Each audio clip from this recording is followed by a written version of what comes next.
খোদা এ ঘুমন্ত তাকদীর জাগিয়ে দাও, তাকদীর জাগিয়ে দাও।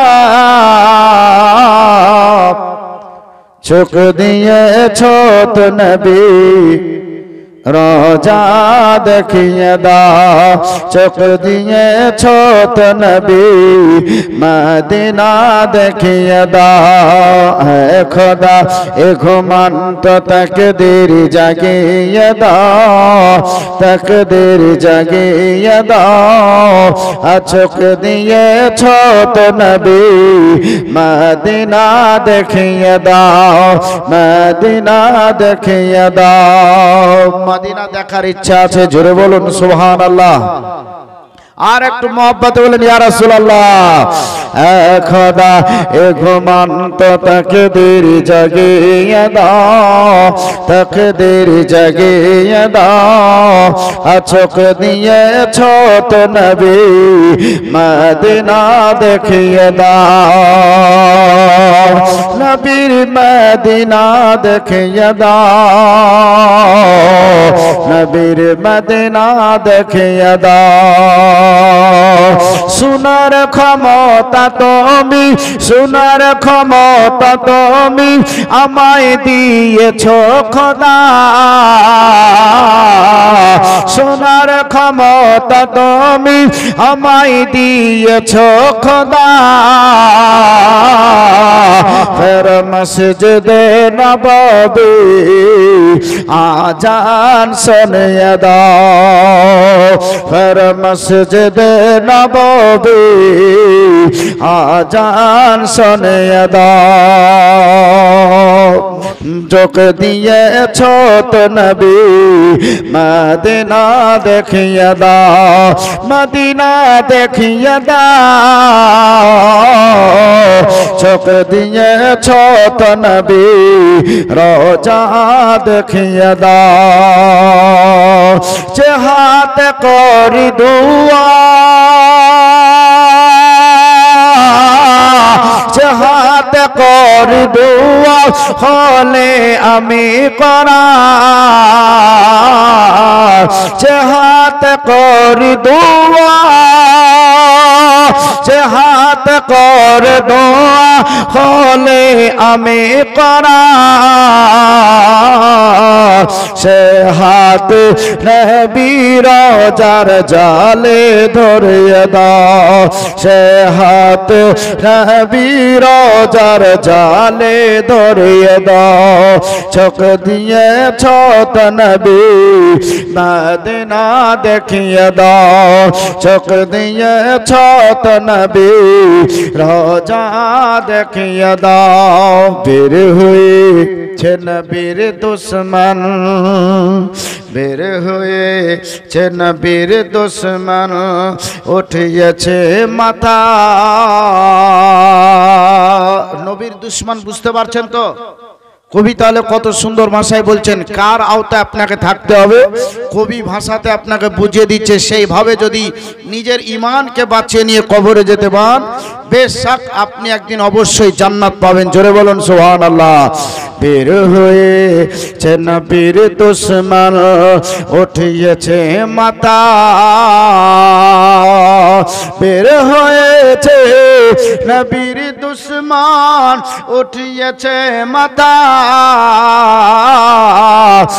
আলা হযরতের মতন আবার কাউকে পাঠিয়ে দাও। জোরে বলেন আলা হযরতের মতন আবার কাউকে পাঠিয়ে দাও।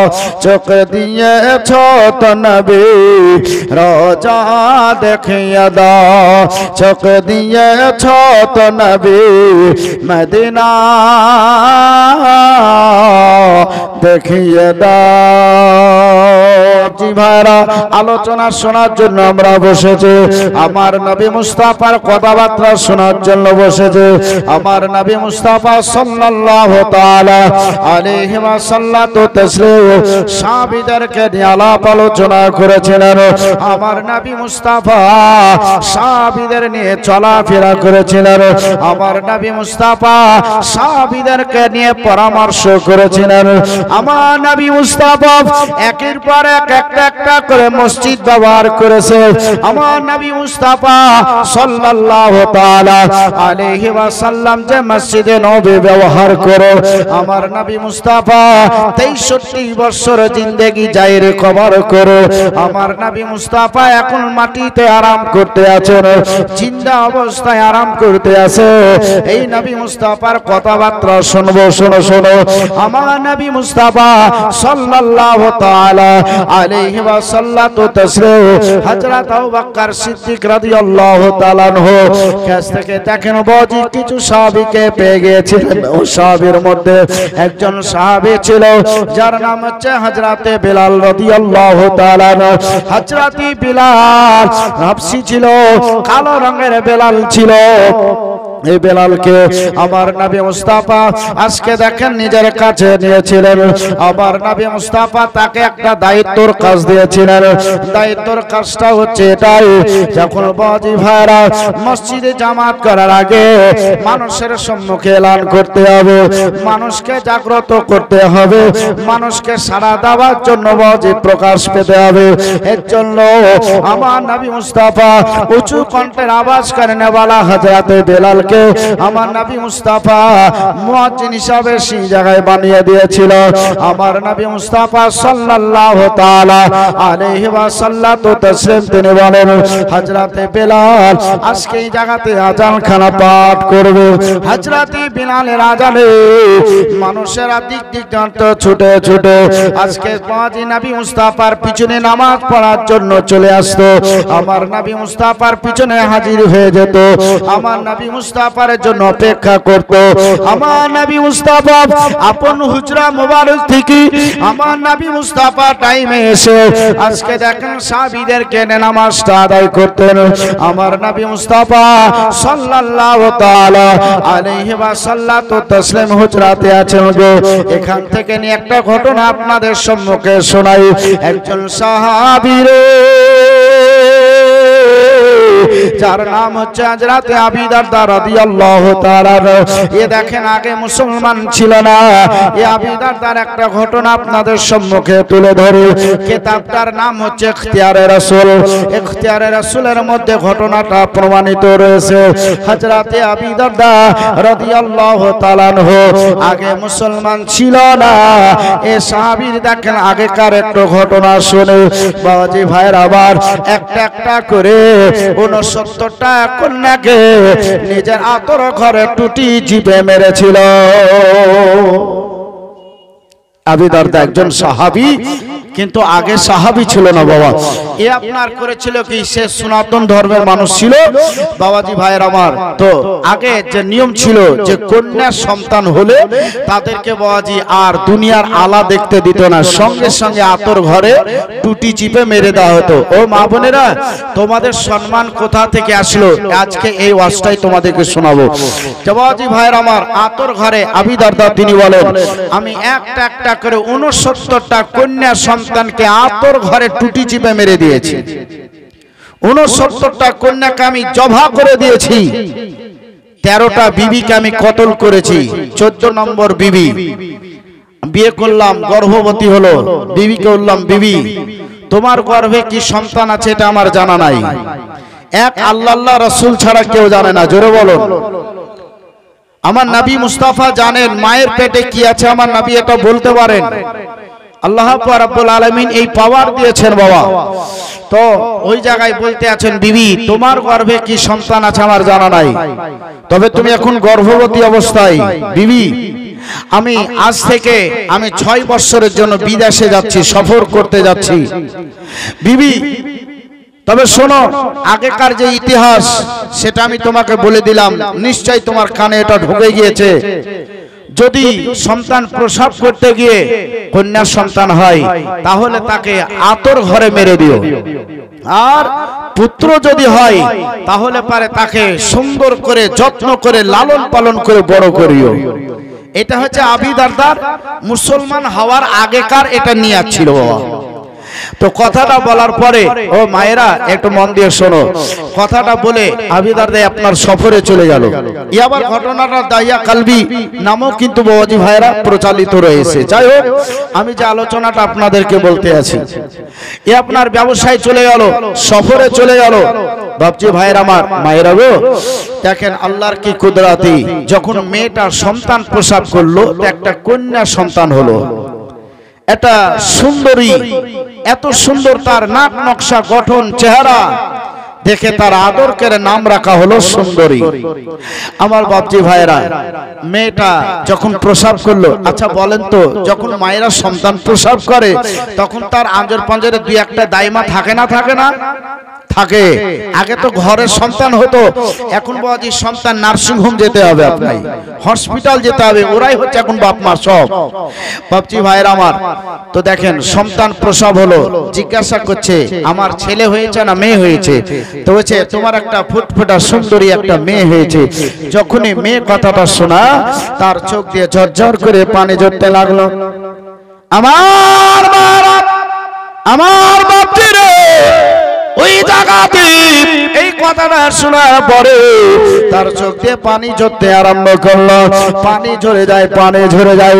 ওই জায়গায় দাঁড়া জিজ্ঞাসা করতে আছি, আর অমনি কিসের জন্য তুমি কাঁদো বলো বলো, কিসের জন্য তোমার চোখের পানি ঝরতে আছে বলো বলো। কিন্তু দেখেন বাবাজি, স্বামী যে ওসিয়তটা করে গিয়েছিল, আবি দারদা যে কথাটা বলে গিয়েছিল, এই কারণে সেই জায়গায় কথাটা বলতে পারে না, শুধুই চোখের পানি ঝরিয়ে যায়। কিসের জন্য আমি কাঁদি, এ কথাটা দেখেন তাদের সম্মুখে বলতে পারা গেল না, তাদের সম্মুখে কথাটা দিতে পারলো না। বাবাজি দায়েরা সেখান থেকে বিদায় নিয়ে চলে গেল। ওই জায়গায় দেখেন বাচ্চাটাকে নিয়ে আস্তে আস্তে করে তাকে বড় করতে আরম্ভ করলো। এবার মেয়েটার নিয়ত হচ্ছে এটাই যে আমার স্বামী তো আতর ঘরে তাদেরকে মেরে দিয়েছে, কিন্তু এত 5 বছর আসবে না, 5 বছরে তাকে যদি আমি একটু বড় করে দিই, বড় করার পরে যখন তার আব্বাকে পেয়ে যাবে, একবার আব্বা বলে ডাকবে, তখন নিশ্চয়ই তার দিলে দয়া মায়া চলে আসবে, হয়তো আমার বেটিটাকে মারতে পারবে না বাবা। এই নিয়াতে দেখেন বেটিটাকে আস্তে আস্তে বড় করতে লাগলো। আমার বাজি বাবলা বলে মানুষেরা শোনো, আমার ইসলাম দরদেরা শোনেন। এই দেখেন 6 বছর পরে এবার দেখেন নিজের বাড়ির দিকে আসতে আছে। আস্তে আস্তে যখন দরজার কাছে উপস্থিত হয়ে গেল, দরজার কাছে হাজির হয়ে গেল, হওয়ার পরে দরজার কাছে আওয়াজ দিয়ে ডাকতে আছে। যখন আপন বিবি দরজার কাছে চলে আসলো, 6 বছর ধরে অপেক্ষা করতে আছে। 6 বছর ধরে নিজের স্বামীর সঙ্গে কোনো কথাবার্তা নাই। 6 বছর দেখেন বাজে হ্যালো পর্যন্ত নাই। 6 বছর দেখেন স্বামী চারা দেখে নাই। বাবাজি ভাইরা 6 বছরকার যত যন্ত্রণা, আজকাল রাত্রিটা সব কিছু একবার ক্লিয়ার করব এই বলে দেখেন বিবি কত আনন্দ করে দরজার কাছে উপস্থিত হয়ে গেল। আসার পরে দরজাখানা যখনই খুলে দেওয়া, স্বামীকে দেখার পরে বিবি একটু মুচকি হাসে হাসে বলছে, বিবি রে, আমি তোমাকে 6 বছর আগে একটা ওসিয়ত করে গিয়েছিলাম, সেই ওসিয়তের কথাটার ফলটা তুমি আগে আমাকে শোনাও। আচ্ছা বলো, তোমার সেই সন্তানটা বেটা হয়েছে না বেটি হয়েছে? এই কথাটা যতক্ষণ পর্যন্ত তুমি আমায় না বলবে, আমি বাড়ির ভিতরে প্রবেশ করব না। বিবি আবার চিন্তায় পড়ে গেল, এখন আমি স্বামীকে কি বলে উত্তর দেব? বলছেন, স্বামী গো, আপনি 6 বছর পর আসেন, কত মানুষের আপনাকে আমাকে দেখতে আছে, যত কিছু প্রশ্ন করার আপনি বাড়ির ভিতরে আসার পরে করুন। আপনি যত টর্চিং করবেন বাড়ির ভিতরে করুন, দরজার সম্মুখে নয়, লোকের সম্মুখে নয়। বলছে, না না, আগে তোর কাছে খবরটা নেব, তারপরে বাড়িতে। আমার মুসলমান, এই কথাটা বলার পরে বিবি সেই জায়গাটাই কথা বলেছিলেন, বলে আপনি যেটা মনে করছেন সেটাই, আপনি চিন্তা নাই, বাড়ির ভিতরে আপনি প্রবেশ করুন। আমার মায়েরা আমার বাপজি মায়েরা এই কথাটা বলার পরই বাড়ির ভিতরে ঢুকে বলতে আছে আগে আমাকে সন্তানটা দেখাও। বলছে সন্তান দেখবেন, আগে আপনি গোসল করে নেন, হাত মুখটা দিয়ে নেন, আগে আপনি একটু খাবারটা খেয়ে নেন। খাবার খাবার পরে এখন আরাম করার জন্য বিছানা দেওয়া হলো, কিন্তু সন্তানকে না দেখি রে তার ঘুম আসতেই চায় না, কোনো মতে তার চোখটা বন্ধ হয় না। এইভাবে বারবার দেখেন বাবাজি সেই জায়গায় বলতে আছে ও মুসলমান শোনো, এইভাবে দেখেন বাপজি ভাইরা আপন বেটিকে একটা করে আটকে রেখেছে। বলতে আছে বেটি রে তুমি একটাও কথাবার্তা উচ্চারণ করবে না, একবারে চুপচাপ তুমি থেকে যাও, একবারে চুপচাপ থাকো। আমি যতক্ষণ তোমাকে বের হতে না বলবো, যতক্ষণ কথা বলতে না বলবো, ততক্ষণ তুমি বেরো হবে না, কথাও বলবে না। এবার দেখেন বাবা আপন স্বামী আরাম করতে আছে, বলতে আছে বিবি রে তাড়াতাড়ি আমার সন্তানটাকে তুমি আমায় দেখাও। এবার সন্তানের কাছে যাওয়ার পরে বলতে আছেন বেটি যে বাবার জন্য তুমি এতদিন অপেক্ষা করতেছিল, আমার কাছে তুমি প্রশ্ন করতেছিল, বলে আমার বাবা কোথায় আমাকে দেখাও। সেই বাবা তোমার ওই ঘরে আরাম করতে আছে।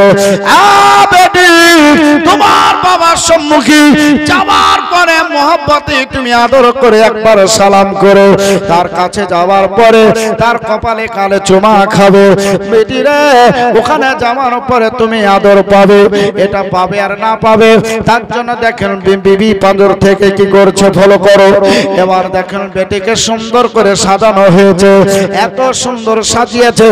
সাজানোর পর বাপজি ভাইরা বাবার কাছে পেশ করে দেওয়া হলো। যাওয়ার পরে বলতে আছেন আসসালামু আলাইকুম।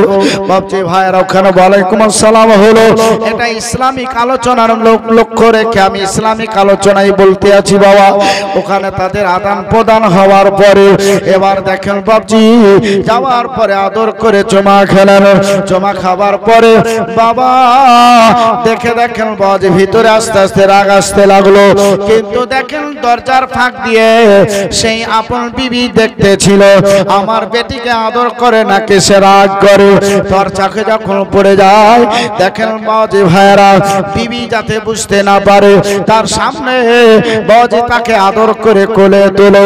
বাজে একটু আদর করতে লাগলো, আদর করার পরে দেখেন বাইরে বের করে দিয়ে আপন বিবিকে ডাকানোর পরে বলতে আছেন বিবি একটা কথা তোমাকে বলবো, কথাটা তোমায় মানতে হবে।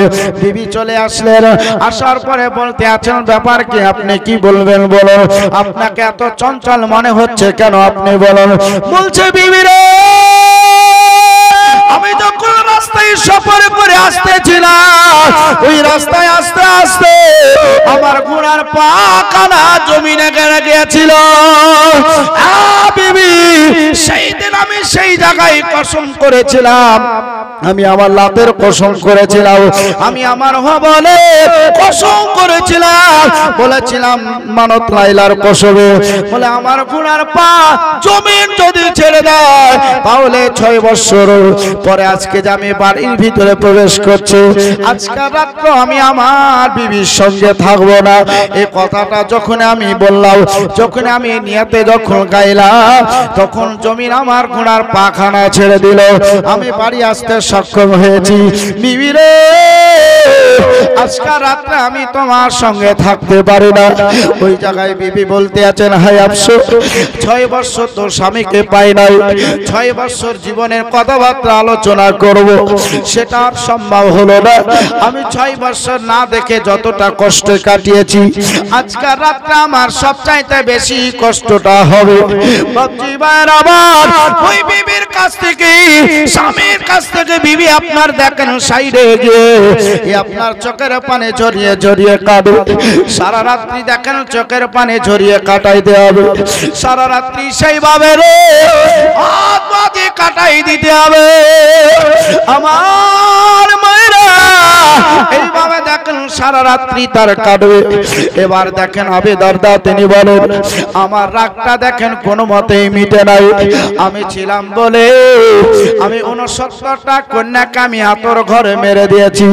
আমি বাড়িতে থাকলে এটাকে আমি বাঁচতে দিতাম না, কিন্তু যখন বড় হয়ে গেছে এটার আমার ব্যবস্থা করতে হবে। তাই দেখেন বিবিকে সাইড করে দিয়ে সারা রাত্রি দেখেন বেটিকে মারার চক্রান্ত করতে লাগলো। 5 বছরকার বেটিকে মারার চক্রান্ত ষড়যন্ত্র করতে লাগলো। আপনার রাতারাতিরে মা আপনার দেখেন রশ্মিগুলাকে গুছিয়ে নিল। আপনার দেখেন আরো যত কিছু লাগে সব কিছু গোছানো হলো একটা ব্যাগের ভিতরে, সবগুলোকে ভরে নিয়ে আজকে দেখেন উটের হাউজে, কেউ বলেন ঘোড়ার হাউজের সাইডে বেঁধে রাখলো। ও মুসলমান শোনো, সারা রাত্রি যখন পার হয়ে যায়, বাবা ফজরে যখন টাইম চলে আসে, আপন বিবিকে ডাকার পরে বলতে আছেন বিবি, বিবি দেখেন সারা রাত্রি ঘুমায়নি, শুধু চোখের পানি ঝরাইছিল। বিবি আপনার স্বামী ডাক্তার ছুটি তাড়াতাড়ি করে বিবি আপনার স্বামীর কাছে উপস্থিত হলো। স্বামী গো, আপনি আমায় ডাকতে আসেন রাত্রে, যদি একবার আমায় ডাকতেন, একবার যদি আপনি আমার খবরখানা লাগাইতে, কিন্তু সারা রাত্রি চলে গেল আপনি একবারও খবরখানা লাগাইলেন না, একবার আপনি ডাকলেন না, তাতে আমার কোনো দুঃখ হয়নি। আপনি ডাকছেন, আপনার ডাকে আমি সারা দিয়ে উপস্থিত হয়ে গেছি। বলছেন বিবি রে, একটা কথা তোমাকে বলবো বলে বলতে ভুলে গেছি। রাস্তার মাঝে আমার বন্ধুর সঙ্গে সাক্ষাৎ হয়েছিল, বন্ধুর সঙ্গে কথাবার্তা হয়েছে, সেই বন্ধু আমায় দাওয়াত দিয়েছে, দাওয়াত খেতে আজকে যেতে হবে। তাই বিবি আমি তোমায় বলি, আমার যখন 5 বছরের বেটি, সেগুলাও যদি বেঁচে থাকতো তারা কত না বড় হয়ে যেত, তারা কতবার না আব্বা আব্বা করে ডাকতো, আমার কলেজা ঠান্ডা হতো, কতবার না মামা করে ডাকতো রে, আমার কলেজা কানা ঠান্ডা হয়ে যেত। তাই বেবি আমার বেটিকে তুমি আবার পুনরায় সাজিয়ে দাও, আমার বেটিকে সঙ্গে করে আমি দাওয়াতটা খাওয়ার জন্য আজকেই চলে যাব। মা স্বামীর কথাটা দেখেন বিশ্বাস করে নিয়ে আপন 5 বছরকার বেটিকে সুন্দর করে সাজিয়ে দিল। সাজিয়ে দেখেন স্বামীর সঙ্গে বিদায় করো, কিন্তু মায়ের মন কোনো মতেই দেখেন মানতে চায় না। মা মনে করছে আমার কাছ থেকে কি যেন সরে যাচ্ছে গো, আমি মা ডাক শুনতে চাই কিন্তু কোনো মতেই যেন আর ফিরে আসে না। এইরকম হলেও বারবার স্বামীর ডাকের সারা আপন বিবি সেইভাবে দিয়েছে আমার বাপজিরা। দেওয়ার পরে আপন স্বামীর সঙ্গে বিদায় করে দিয়ে মা ওই জায়গায় বাজি বাগবারে বসে বসে তাকাইতে লাগলো। একবার যতক্ষণ চোখে নজর পড়লো ততক্ষণ দেখতে থাকলো। এবার যখন বিদায় হয়ে যায় মনে হচ্ছে নিজের কাছ থেকে কি যেন হারিয়ে দিলাম। এত ধুঁড়ার চেষ্টা করি কিন্তু সেই জিনিসটাও ধরে পায় না। ওই জিনিসটা মনে হচ্ছে কোথায় হারিয়ে গেল, ওই জায়গাটা মনে কোথায় যেন সরে গেল। এইদিকে বাপজি ভাইরা বাপ বেটি গল্প করতে করতে চলে যায়। চলতে চলতে আপনার রাস্তাটাকে ছেড়ে দিয়ে ময়দানের দিকে যখন নামে 5 বছরকার বেটি বলতে আছেন আব্বু আপনি রাস্তা ছেড়ে দিয়ে কেন আপনি অন্য দিকে চলো, সামনে তো জঙ্গল দেখতে পাওয়া যায়, সামনে তো খেজুরের জঙ্গল দেখতে পাওয়া যায়। আমার বাচ্চারা আমার মায়েরা শোনো, ওই ছোট্ট বেটিটা যখন আব্বু বলে ডাকা আমি তার দিলে দয়া আসলো না, ময়া আসলো না। সঙ্গে সঙ্গে বেটির গালে একখানা টেনে থাপ্পড় মেরে দিল। যখন মারা বেটিটা আপনার কাঁদতে আরম্ভ করলো, বলছে আব্বা গো কিসের জন্য তুমি আমার গালে থাপ্পড় মারলা, কিসের জন্য তুমি আমায় মেরেছো? বলছে তোর মুখ থেকে আমি আব্বু ডাক্তার শুনতে চাই না। বলছি আর একটা গালে আর একটা থাপ্পড় মারলো। বেটিটা বুঝতে আর বাকি থাকলো না, বলতে আছেন আব্বু গো আমি আর তোমার সঙ্গে খানা খেতে যেতে চাই না, আমি আমার নানির বাড়ি দেখতে চাই না গো আব্বু গো, আমি আমার জীবনে আমি এই পৃথিবীতে বাঁচতে চাই, আমায় আল্লাহর ওয়াস্তে ছেড়ে দাও, আমার চোখ যেই দিকে যাবে আমি সেই দিকে চলে যেতে চাই আব্বু গো, আমি আমার প্রাণে বাঁচতে চাই। কোন লোক যদি আমায় জিজ্ঞাসা করে আমি তোমার নাম নেব না, আমার বাড়ি কোথায় বলবো না, আমি আমার মায়ের নাম সেখানে বলবো না। কিন্তু দেখেন আবিদারদা বলেন আমার দিলে দয়া মায়া বলতে কিছুই আসলো না, ওই বেটিটাকে নিয়ে আমি একবারে খেজুরি গাছের বাগানটাকে পাড়ে দিয়ে ভিতরে একটা ফাঁকা মতন জায়গা ছিল, সেই জায়গায় যাওয়ার পর আমি আমার ঘোড়া থেকে বেটিটাকে নিচে ফেলে দিলাম। আচ্ছা বলেন বাবজি ভাইয়ের, আবার কোন মানুষকে যদি দূর থেকে ফেলে দেওয়া যায় হাত পায়ে লাগবে কিনা? লাগবে না? লাগবে। বেটিটা আপনার উপর থেকে পড়ে গেলেন বাবা, হাত পায়ে তো লেগেছেই, সেই জায়গায় বেটি ভয়ে পালিয়ে যায়নি, হাত জোড় করে আরজি করছেন আব্বু। বাবজি ভাইয়ের আবেদারদা বলেন আমি বেটিটাকে একবার নাই 3 বার মেরেছিলাম। আমার মুসলমান ও মায়েরা শোনো, ওই জায়গায় হাত জোড় করেও দেখেন কাজটা হয় নাই। ওই বেটিটাকে খেজুর গাছের সঙ্গে একটা দড়ি দিয়ে কষে দেখেন বেঁধে দেওয়া হলো। বাঁধার পরে বেটিটা চোখের পানি ঝরিয়ে ঝরিয়ে বলতে আছেন আব্বু গো আল্লাহর ওয়াস্তে তুমি আমায় ছেড়ে দাও, আমাকে তুমি আর কষ্ট দিও না, আমাকে এত কষ্ট দিয়েছ আমি কষ্ট মনে করি নাই আব্বু গো, আল্লাহর ওয়াস্তে করতে আছি তুমি আমাকে ছেড়ে দাও। আবিদারদা বলছেন দয়া আসলো না, আমি আমার বেটির সম্মুখে মাটি গুলাকে টানতে আরম্ভ করলাম, একটা কবর তৈরি করতে আরম্ভ করলাম। আমার বেটির বুঝতে আর বাকি থাকলো না, ওই জায়গায় বেটি আমার যখন চিৎকার করেছিল আমি আমার বেটির মুখে একখানা নেকড়া ভরে দিয়েছিলাম যাতে আমার বেটি চিৎকার করে কাউকে ডাকতে না পারে। ওইভাবে বেটি আমার কতই না আনচান করেছিল, ছটফট করেছিল। ইয়া রাসূলুল্লাহ, আমার নবীর সম্মুখে ঘটনাটা হচ্ছে বাবজি, আমার লক্ষ্য রাখো। এবার কবরটা 1 হাঁটু পর্যন্ত গর্ত করা হয়ে গেল। এবার দেখেন বাবাজি রশ্মিগুলাকে খুলতে আরম্ভ করলেন, রশ্মিগুলাকে খুলে এবার দেখেন বাবজি ভাইরা হাত পা গুলা বাঁধা ছিল, বেটা আপনার দেখেন বাবার পাখানা জড়িয়ে ধরেছিল, তা তো দেখেন কাজ হলো না। এবার বাবজি ভাইরা আমার মায়েরা শোনো, ওই দেখেন 1 হাঁটু পর্যন্ত যে গর্ত করা হয়েছিল, কবরের মতন যে গর্ত করা হয়েছিল, ওই গর্তের ভিতরে 5 বছরকার সুন্দরী বেটিকে আপনার ছেড়ে এইভাবে দেখেন ভিতরে ফেলে দিল। ফেলে দেওয়ার পর উপর হয়ে বাজে পড়ে গেছে, ওই জায়গায় নেকড়া খানা মুখ থেকে বের হয়ে গেছে। ওই জায়গায় চিৎকার করে আব্বু গো আমায় মেরো না, আমাকে বাঁচতে দাও, বাঁচতে চাই, আমার মা দরজার কাছে অপেক্ষা করতে আসি, আমার মা আমার জন্য অপেক্ষা করে। আমার মাকে যখন মা বলে ডাকবো মায়ের কলেজা ঠান্ডা হয়ে যায়। আমার মা দরজার কাছে দাঁড়িয়ে গো, তুমি আমায় গর্তের ভিতরে ফেলেছি, এখনো তোমার কাছে আমি প্রাণ ভিক্ষা চাইতে আছি, আমায় মেরো না, ছেড়ে দাও। এইভাবে বেটিরা কতই না চিৎকার করে আব্বার কাছে আরজি করে। আবিদারদা বলেন আমার দয়া মায়া বলতে কিছু আসলো না।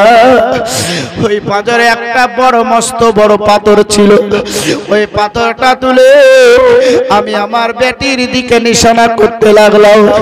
এইভাবে নিশানা করে আমি যখন দূর থেকে পাথরের কানা ছেড়ে দিলাম, ওই পাথরটা আমার বেটির মুখের উপরে যাওয়ার পরে পড়ল। আমার বেটের মুখখান একবার পুরা ফ্র্যাকচার হয়ে গেল, আমার বেটের পুরা শরীরে রক্ত, পুরা কবরটা রক্তে লাল লাল হয়ে গেল। আমার বেটে আর সেখানে হাত পায়ে কিছু লড়াই দেয়, আমার বেটে একবারে যেই রকম স্তব্ধ থাকে সেই রকম। ইয়া রাসূলুল্লাহ, আমি আস্তে আস্তে করে মাটি টানতে টানতে কবরটা কমপ্লিট করে দিই। করার পরে আমি যখন ঘোড়ার উপরে সবার হয়ে আমি এবার যখন বাড়ির দিকে চলতে আরম্ভ করব, পিছন দিক থেকে কে যেন ডাকতে আছে, আব্বু তুমি আমায় রেখে চলে যাচ্ছ গো, কার কাছে তুমি আমায় রেখে চলে গেলে? আব্বু গো, একা কেমন করে থাকবো? বারবার যখন আব্বু আব্বু করে ডাকে, আমি আমার পিছন দিক থেকে মনে করতে আছে আমার বেটি কবর থেকে উঠে আসে। পিছনে যাওয়ার পর আমি কবরের কাছে গেলে দেখতে পাই কবরটা যেই রকম তার সেই রকমই আছে।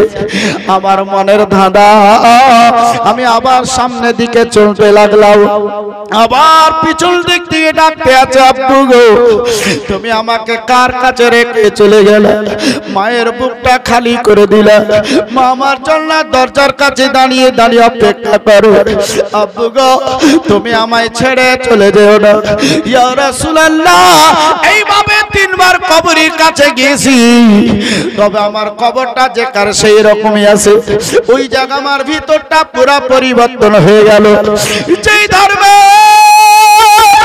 আপন বাচ্চাদেরকে কতল করার অর্ডার দেয়, হত্যা করার অর্ডার দেয়, আপন বিবিকে কতল করার অর্ডার দেয়, সেই ধর্মটা ত্যাগ করে দিয়ে আমি নবী মুস্তাফার ধর্মে চলে যাব। আমি নবীর কালেমা পড়ে মুসলমান হয়ে যাব। আমি আমার নবীর মোহাব্বত ভালোবাসায় সেখানেই থাকবো। আমার নবীকে চাই রে, আমার নবী ছাড়া আর আমি কিছুই বুঝি না। আপনারা দেখেন নিয়াতটা দেখেন, বাবা আল্লাহর দিনের দিকে পৌঁছে গেল। আপনার নবী মুস্তাফার দিনের দিকে চলতে আরম্ভ করলো। আপনার রাস্তায় চলতে চলতে একজন ব্যক্তিকে জিজ্ঞাসা করতে আসে, বলে এটাই হচ্ছে মসজিদে নববী, নবী আর কিছুক্ষণ পরে এখানে নামাজ পড়ার জন্য আসবে, তখন নবীর সঙ্গে তোমার সাক্ষাৎ হয়ে যাবে। বাপজি ভাইয়ের আমার, কিন্তু দেখেন ওই জায়গায় একটা সিঁড়িতে আপনার চাদর গায়ে লাগিয়ে একজন ব্যক্তি বসে আছে, আপনার কাতর হালে বসে আছে। ভাইরা চাদরখানা যখন হটিয়ে দেখলো, ওটা তার বেটি নয়, ওটা যেন অন্য একজন বাচ্চা, 8 বছরকার বাচ্চা, সালমান পারিস বলে নাম, পারস্য দেশের সন্তান। আপনার নবীকে দেখেনি, কিন্তু নবীর কালেমা পড়ে মুসলমান হয়ে গিয়েছিল। আমার মারা, আমার বাপজিরো, নবী মুস্তাফা সাল্লাল্লাহু তাআলা আলাইহি ওয়াসাল্লাম আজকে মায়েদের সম্মান ইজ্জতকে কেমন করে বাঁচাইলো। আজ মেয়েদের ইজ্জত বাঁচলো, মেয়েরা আগে জান্নাতে যাবে আর শিকারের তো নবী আমার দিল। এই নবীর ভালোবাসায় আজকে আমরা একটু সবাই মিলে ফলো করে চলে যাই, নবী মুস্তাফার কথার দিকে চলে যাব। আমার নবী মুস্তাফা সাল্লাল্লাহু তাআলা আলাইহি ওয়াসাল্লাম তাসলিম যে শিক্ষাটা দিয়েছিলেন, যে আদর্শটা দিয়েছিলেন, সে আদর্শের দিকে চলে যাব। আমার নবী মুস্তাফা বললেন, শোনো, তোমার মা বাপকে ভালোবাসো, তোমার মা বাপের পায়ের তলে সন্তান তোমাদের জন্য জান্নাত। এই মাকে কতজন ব্যক্তি ভালোবাসে? হাত উঠায়। মাকে ভালোবাসেন? আমরা সবাই মাকে ভালোবাসি, হাত নামাই দেন। মাকে আমরা ভালোবাসি বাবা। যেই মা আপনার আমার জন্য কত কষ্ট করেছে, যেই মা আপনার আমার জন্য সারা রাত্রি জাগরণ করেছে, এই মাকে কেউ যদি নারাজ করে দাও, তাহলে জান্নাত তো দূরের কথা, জান্নাতের বাতাস পর্যন্ত পাবে। চোখেরই পলকে তুমি হতে পারলা, চিরতরে বন্ধ হবে তোমার নেশা। চোখেরই পলকে তুমি হতে পারলা, চিরতরে বন্ধ হবে তোমার নেশা। হবে আলম তোমার মসজিদের মায়েকে, বাড়িওয়ালা নাই রে বাড়ি নাই রে দুনিয়াতে বাড়িওয়ালা নাই রে বাড়ি নাই রে দুনিয়াতে তোমার ভয়ে থাকতো মানুষ ছিল বাহাদুরে তোমার ভয়ে থাকতো মানুষ ছিল বাহাদুরে ভাবনি তুমি একটা হাওয়ায় ওড়া রঙিন গাড়ি সুতায় ঢাল দিলে মালি কিতে বাড়িওয়ালা নাই রে বাড়ি নাই রে দুনিয়াতে বাড়িওয়ালা নাই রে বাড়ি নাই রে দুনিয়াতে চলো বলুন সুবহানাল্লাহ বাড়ি গাড়ি মিল ফ্যাক্টরি টাকা আর পাহা বাড়ি গাড়ি মিল ফ্যাক্টরি টাকা আর পাহা বিলাসিতাই কেটেছে জানাও কত অহংকার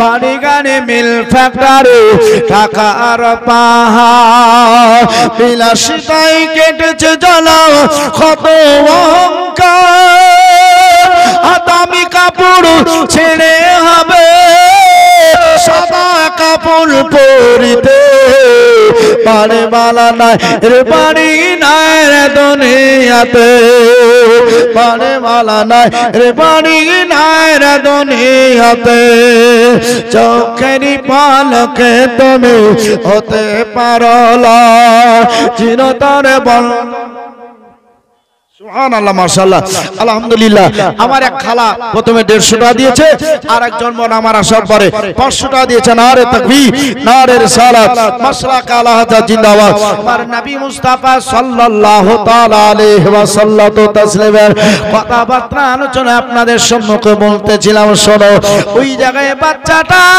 ওই জায়গায় কাঁদে বাচ্চাটা কিসের জন্য কাঁদে বাচ্চাটার কাছ থেকে এবার খবর লাগাই ও দেখেন আবেদারটা খবরখানা লাগাইছেন বাচ্চ কিসের জন্য তুমি এখানে কাঁদতে আছো বলো বলো ওই বাচ্চাটা তার জীবনের কাহিনীটা এবার শোনাচ্ছে শোনো বাচ্চাটা বলতে আছেন আপনাকে তো চিনি না আপনাকে জানি না তবে আপনাকে বলতে আছি শোনো তবে আপনাকে বলে লাভ হবে কি আমি বলতে পারি না তবে কথাটা কি হয়েছিল এবার শোনো বাচ্চাটা 8 বছরকার ছিল রে মা 8 বছরকার বাচ্চা এমন বেশি বড় হয় না ভালো করে তার জ্ঞান গরিমা আসে না ওই বাচ্চাটা হচ্ছে পারস্য দেশের বাচ্চা ওই বাচ্চাটার কানে আমার নবী মুস্তাফার কালমা পৌঁছে গেছে আমার নবী মুস্তাফার আওয়াজখানা কানে যখন পৌঁছে গেছে ওই বাচ্চাটা নবী মুস্তাফাকে দেখে নাই নবী মুস্তাফাকে দেখেনি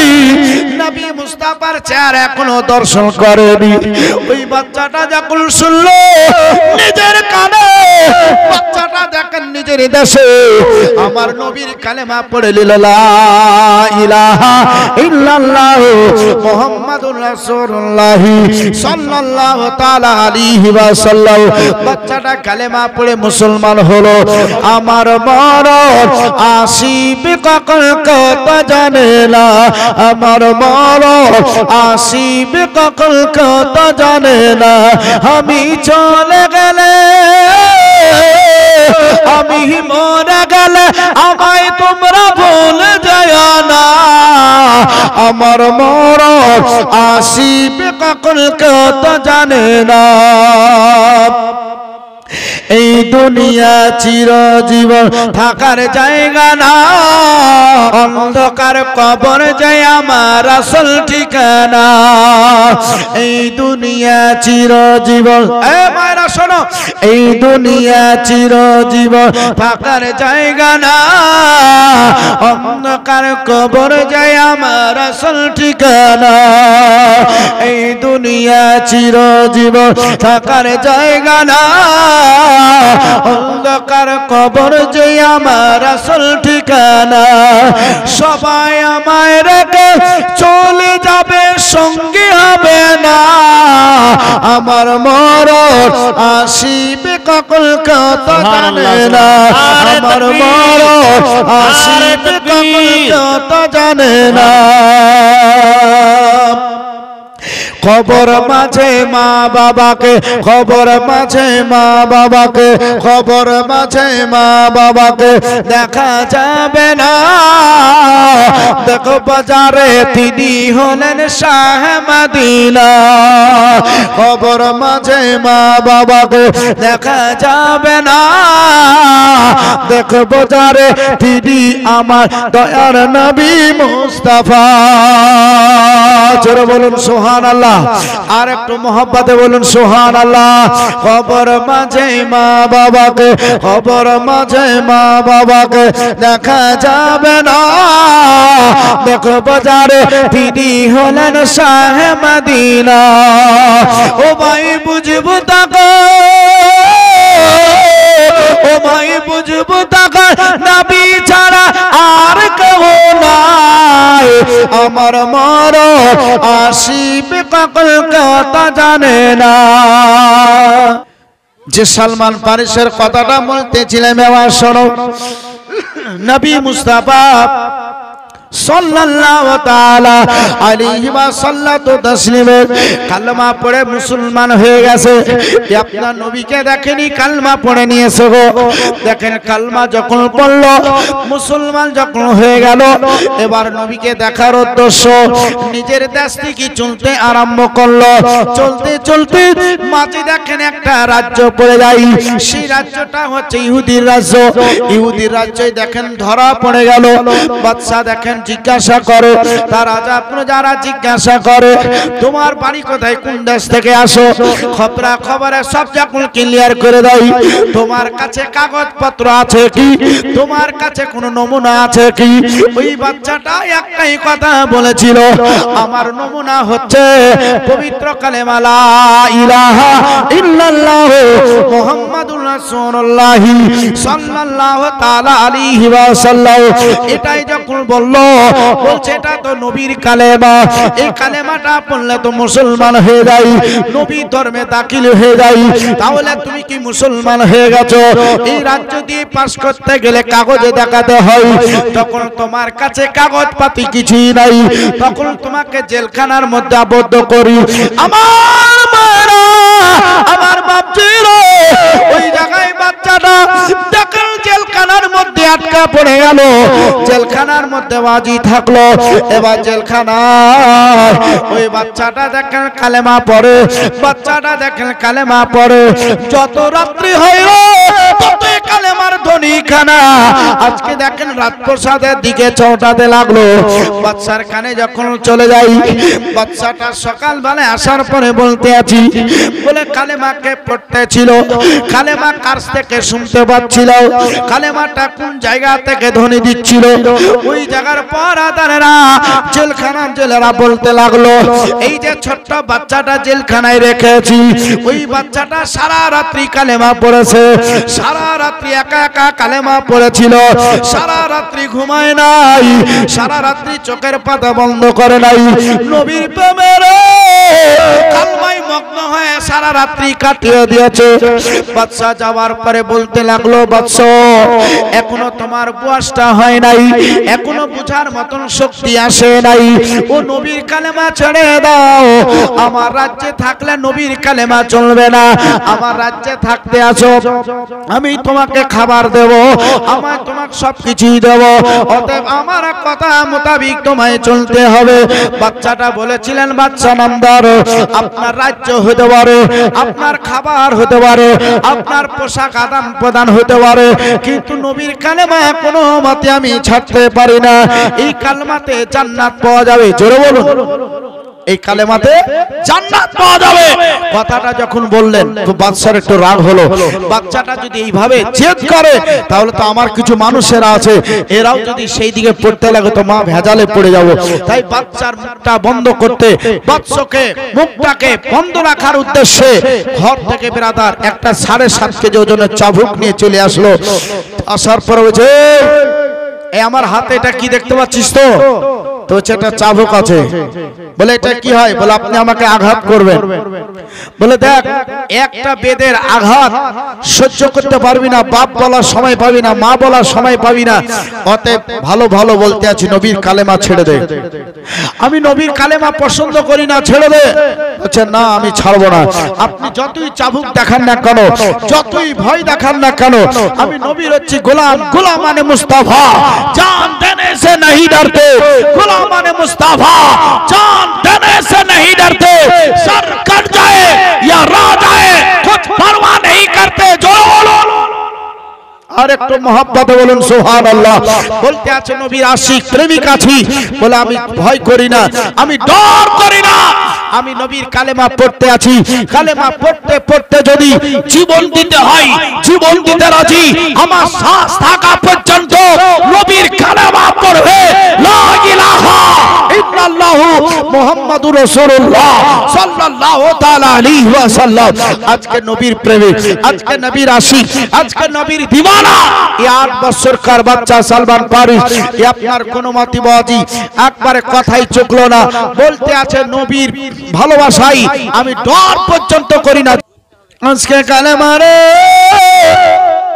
নবীর পড়েছিল, ওই কালেমার উপরে কতই না টর্চিং চলে। এবার সরো, ওই বাচ্চাটা বলতে আছে আপনার চাবুক দেখে আমি ভয় করি না, আপনার চাবুক দেখে আমার ডর লাগে না। কথাটা দেখেন কাটাকাটি করতে করতে বাচ্চারা সহ্য হলো না। একবারে চাবুকখানা তোলার পরে এত জোরে বাচ্চারা পিঠে মারা হলো। ওই বাচ্চাটা আল্লাহু আকবার বলে একবারে জমিনে ষাট হয়ে গিয়ে অজ্ঞান হয়ে গেছে। জ্ঞান নাই, বাচ্চাকে লড়াচ্ছে। বাবাজি ভাইরা কিছুই বুঝতে পারে না। আরে বাচ্চাটা বেঁচে আছে না মরে গেল? বাচ্চা বলেন দৌড়ে বিবির কাছে উপস্থিত হলাম। জেলখানায় যে 8 বছরকার বাচ্চা ছিল, ওই বাচ্চাটার কথা কাটাকাটি সহ্য করতে পারিনি, রাগটা উঠে গিয়েছিল, চাবুক মেরেছি।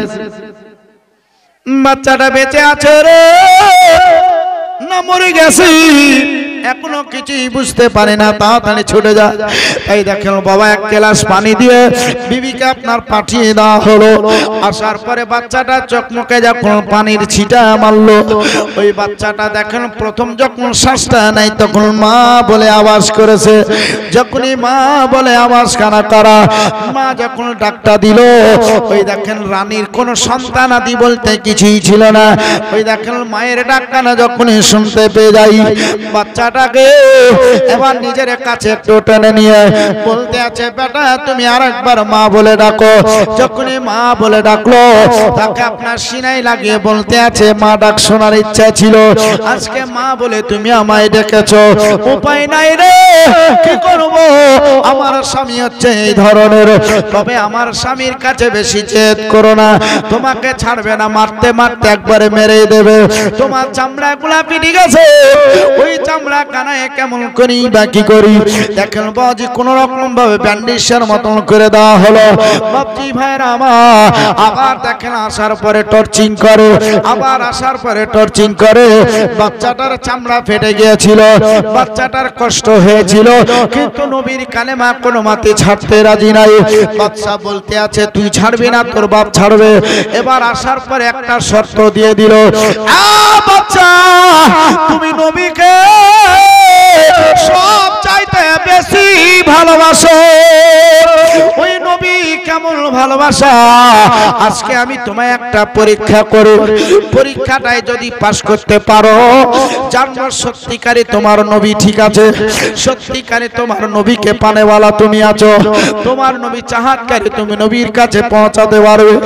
আচ্ছা বাচ্চাকে এবার দেখেন শর্তটা দেওয়া হচ্ছে এটাই, বলা হচ্ছে এটাই, বলছে আজকে মাগরিবের আগে আগে তুমি আমায় 3.5 কেজি সোনা যদি হাজির করে দিতে পারো তাহলে আমি তোমাকে আজাদ আজাদ করে দেব আর তুমি তোমার নবীর কাছে চলে যাবে নবীর কাছে তুমি পৌঁছে যাবে ওই বাচ্চাটা রে চিন্তিত বাচ্চাটা বলতে আছে এটাই এখন যদি নিজের বাড়ি চলে যাই বাবাকে যদি বলি 3.5 কেজি সোনা হবে না মাকে বললে 3.5 কেজি সোনা পাওয়া কোনো মতেই সম্ভব নয় তাই দেখেন বাবা যার কালমা পড়েছি যাকে না দেখে কালমা পড়েছি আমি এক বাক্যে মুসলমান স্বীকার করেছি ওই নবীর কাছে যাব 3.5 কেজি সোনা সেখান থেকে নিয়ে আসবো আমার নবী মাগরিবের আগে আগে আমি 3.5 কেজি সোনা দিয়ে যদি আজাদ করে দিতে পারে তাহলে পারে সেই নবীকে মানা যাবে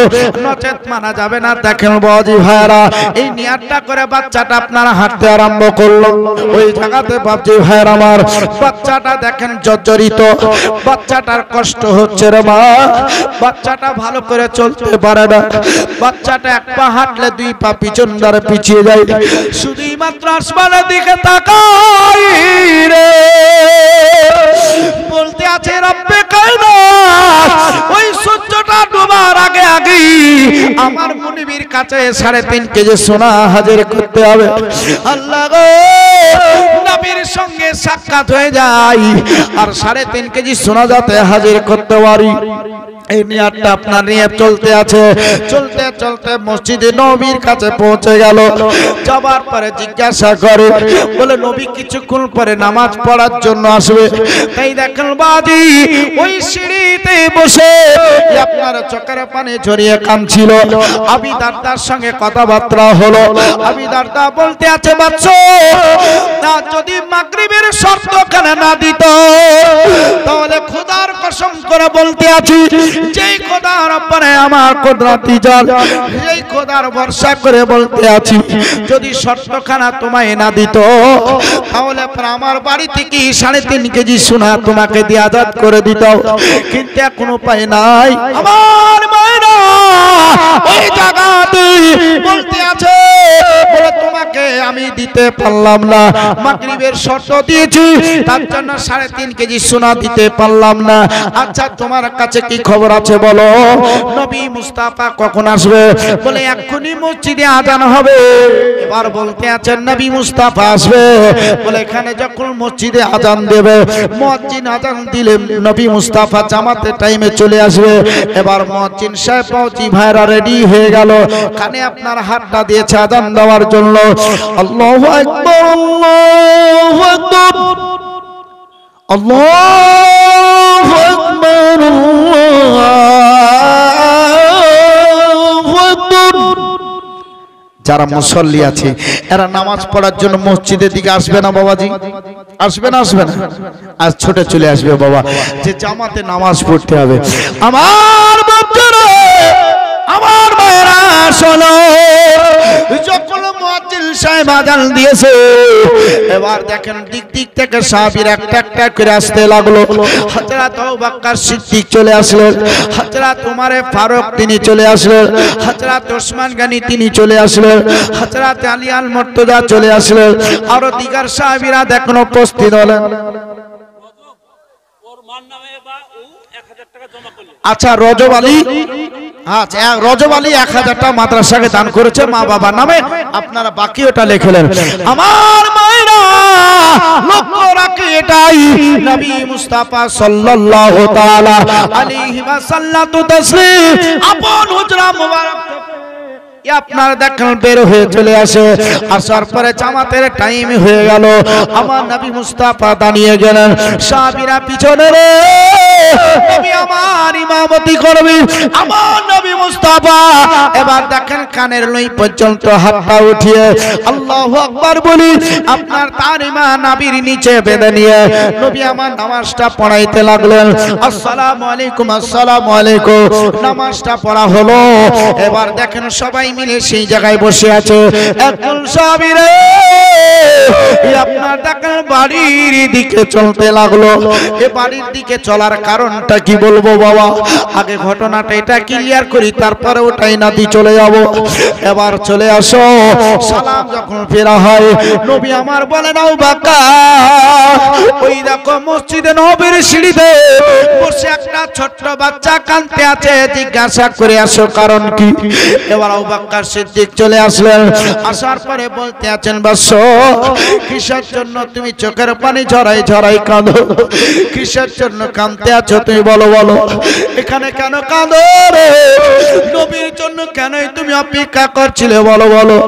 ওই বাচ্চাটা বলতে আছেন সাহাবী, আপনার সঙ্গে বলতে গেলে সময় নষ্ট হয়ে যাবে, আমি নবীর সঙ্গে ডাইরেক্ট কথা বলতে চাই, আমার হাতে সময় নাই, মাগরিবের আগে আগে আমার মুনিবের কাছে পৌঁছাইতে হবে, শর্ত নিয়ে আমি এখানে উপস্থিত হয়েছি, নবীর কালমা পড়ে আমি মুসলমান গ্রহণ করে নিয়েছি।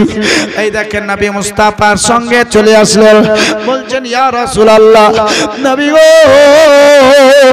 এই থেকে এই ঘটনার সব যখন নবীর সম্মুখে বলা হলো, আমার নবী মুস্তাফা শোনার পরে বলতে আছেন চিন্তা নাই, মাগরিবের আগে আগে তোমাকে আজাদ করে দেব, চিন্তা নাই। এই যে সামনে মাটির একটা ঢিলা দেখতে পাও, মাটির একটা ডিমের সমান ঢিলা বজ উঠানো হলো, মাটির একটা গোটা উঠানো হলো, আমার নবী মুস্তাফার হাতে যখন দেওয়া হয়, আমার নবী মুস্তাফা হাতে লাড়তে আরম্ভ করলেন, মুখ থেকে থুতু মোবারক লেন চার লাড়তে আরম্ভ করলেন। আমার নবী মুস্তাফা এইভাবে লাড়তে লাড়তে আমার নবী মুস্তাফা কিছুক্ষণ পরে বলতে আছেন বাস, আমি তোমাকে সোনা দিচ্ছি, তুমি সোনা নিয়ে নাও।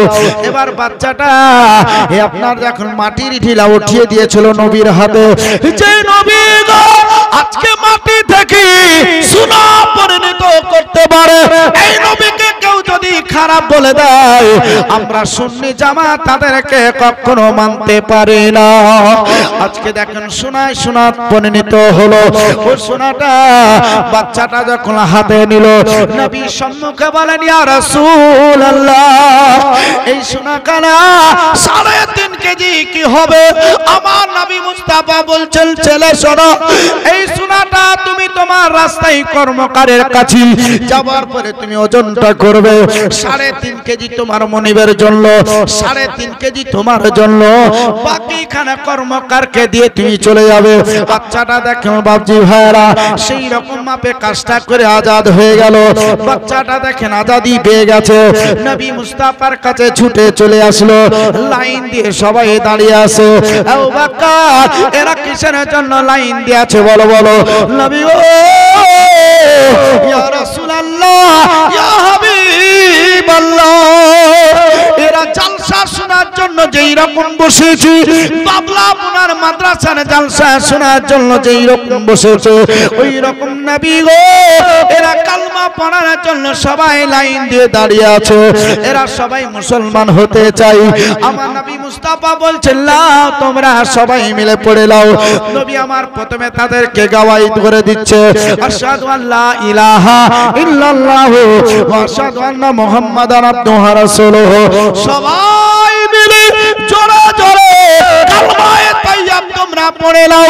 ওই জায়গায় উচ্চারণ করে পড়াই দিচ্ছেন লা ইলাহা ইল্লাল্লাহ মুহাম্মাদুর রাসূলুল্লাহ সাল্লাল্লাহু তাআলা আলাইহি ওয়াসাল্লাম। কালমা পড়িয়ে রে আমার নবী মুস্তাফা হুজরা মোবারকে ওই জায়গায় একজন সাহাবী যার নাম হচ্ছে আবু দারদা রাদিয়াল্লাহু তাআলা, আপনার বসে বসে চোখের পানি জড়িয়ে কাঁদতে লাগলো, আপনার জোরে জোরে কাঁদে। আমার নবী বলছেন আবু বকর বাইরে কে কাঁদতে আছে একবার দেখে আসো। আবু বকর সিদ্দিক বলে আমি আসার পরে দেখছি একজন সাহাবী কাঁদে, যার নাম হচ্ছে আবু দারদা, সে কাঁদে। কিসের জন্য তুমি কাঁদো? কাঁদনের কারণটা কি তুমি একবার বলো। ওই জায়গায় বলতে আছেন আবু বকর আমি কি কারণে কালমা পড়ে মুসলমান হলাম নবী আমার জিজ্ঞাসা করলো না, নবী আমায় জিজ্ঞাসা, আমি নবী মুস্তাফার সম্মুখে বলবো, আমার ভিতরটা ইতমিনানের সহিত আমার পেটটা চেন বাসক স্বপ্ন হয়ে যেত। আমার নবী মুস্তাফা জিগাইল না, একজন আমি বেশি বেশি করে কাঁদি। আমার নবী মুস্তাফা সরপনে বলতে আছেন কিসের জন্য কাঁদো বলো? আমি নবী মুস্তাফা শুনতে চাই বলো। ওই জায়গা বিদরদা বলতে আছেন ইয়া রাসূলুল্লাহ, নবী গো আপনার সম্মুখে কি আর বলবো, কারণ যে আপনার সম্মুখে বলতে আছি আমি 69টা কন্যাকে আমি আতর ঘরে টুটি জিপে মেরে দিয়েছি, আমি 13টা বিবিকে জবাই করে দিয়েছি, আমার একটা বিবি আমার জন্য এখনো রাস্তায় অপেক্ষা করতে আছে ইয়া রাসূলুল্লাহ।